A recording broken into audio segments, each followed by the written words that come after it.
प्यारे विद्यार्थियों, आज की हिंदी कक्षा में आपका स्वागत है।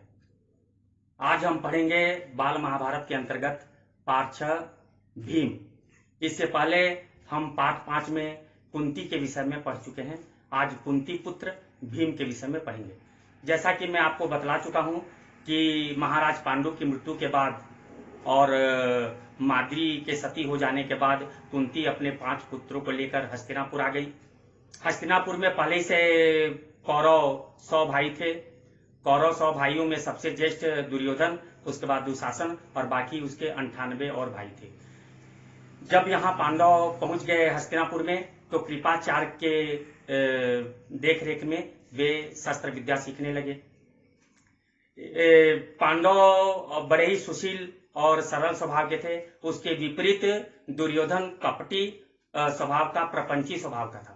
वह स्वयं युवराज बनना चाहता था क्योंकि उसे ऐसा लगता था कि उसके पिताजी के साथ अन्याय हुआ है।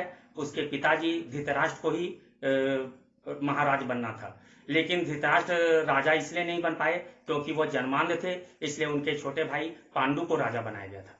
लेकिन पांडु जब ऋषि के साप ग्रस्त हो गए और वन में ब्रह्मचारी के रूप में चले गए, तब धृतराष्ट्र को राजा बनाया गया।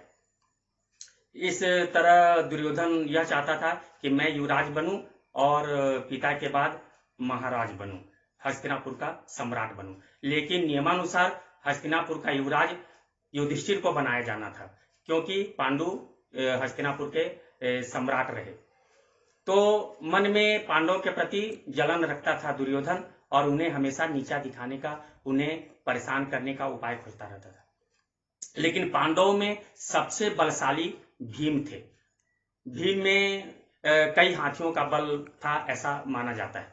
बचपन से ही भीम में शक्ति थी और वे कौरवों को यानी दुर्योधन और उसके बाकी भाइयों को उचित दंड दिया करते थे। जब भी कोई खेल कूद होता तो उसमें उन्हें परास्त कर दिया करते थे। जब वे उनके ऊपर किसी प्रकार का उन्हें क्षति पहुंचाने की कोशिश करते थे तब वे उसका उचित दंड भीम दिया करते थे। उससे कौरव भीम से जला करते थे। कृपाचार्य के देखरेख में वे शिक्षा प्राप्त कर रहे थे, कौरव और पांडव। तो उसमें पांडव बड़े ही तेज थे, बुद्धिमान थे और सारी विद्याओं को सरलता से अर्जन कर रहे थे। उसके विपरीत कौरव उतने योग्य नहीं थे। इससे भी कौरवों को पांडवों से जलन हो रही थी और सबसे बलशाली भीम थे।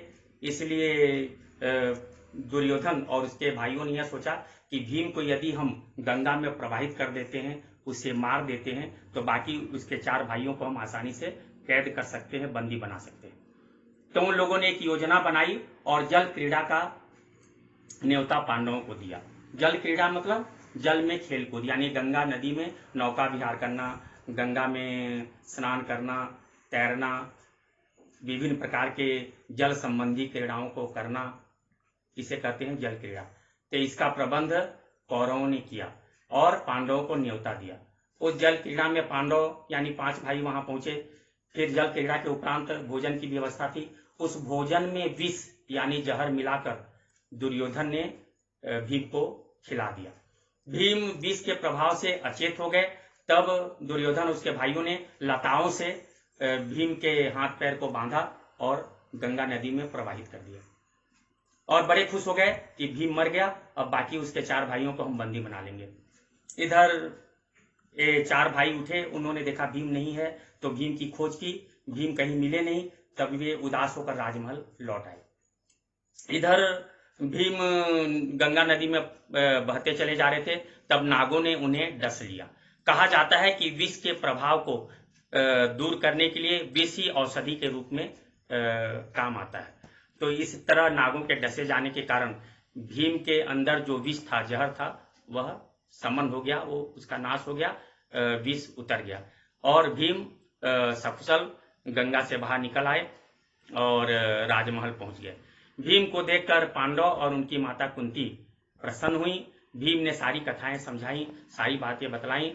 तब कुंती चिंतित हो गई कि ये दुर्योधन दुष्ट है, वह मेरे पुत्रों को हानि पहुंचाने की कोशिश कर रहा है। तब उन्होंने हस्तिनापुर के प्रधानमंत्री विदुर को बुलाया और विदुर को सारी बातें समझाई। विदुर राजनीतिज्ञ थे, समझदार थे।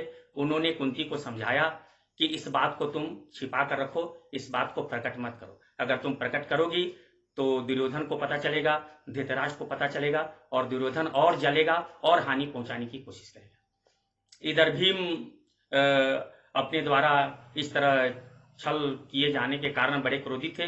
वे दुर्योधन को दंड देना चाहते थे, लेकिन युधिष्ठिर ने समझाया कि अभी समय नहीं है, हमें चुप रहना चाहिए, मौन रहना चाहिए, और इस तरह से भीम शांत हो गए। यही पाठ 6 भीम की कथा वस्तु है। अब इसका प्रश्नोत्तर समझ लेते हैं। इसमें कुल 9 प्रश्न हैं। पहला प्रश्न है, पांडव कितने भाई थे? उत्तर, पांडव 5 भाई थे। प्रश्न 2, कौरव कितने भाई थे? उत्तर, कौरव 100 भाई थे। प्रश्न 3, पांडवों से कौन जलता था? उत्तर, पांडवों से दुर्योधन जलता था। प्रश्न 4, दुर्योधन ने किसे विष दिया? इसका उत्तर है, दुर्योधन ने भीम को विष दिया। 5वां प्रश्न, खेल में दुर्योधन को कौन तंग करता था? उत्तर, खेल में दुर्योधन को भीम तंग करता था। 6वां प्रश्न, बालक किससे अस्त्र विद्या सीखने लगे? उत्तर, बालक कृपाचार्य से अस्त्र विद्या सीखने लगे। 7वां प्रश्न, भीम को किसने गंगा में प्रवाहित कर दिया? इसका उत्तर है, भीम को दुर्योधन ने गंगा में प्रवाहित कर दिया। प्रश्न 8, भीम को जीवित देखकर किन्हें प्रसन्नता हुई? उत्तर, भीम को जीवित देखकर पांडवों एवं कुंती को प्रसन्नता हुई। अंतिम प्रश्न है, कुंती को किसने समझाया? इस प्रश्न का उत्तर है, कुंती को विदुर ने समझाया। इस तरह इसमें 9 प्रश्न है। आप इन प्रश्नों को भली भांति अपनी बाल महाभारत कॉपी में लिख लीजिए और इन्हें याद कीजिए। धन्यवाद।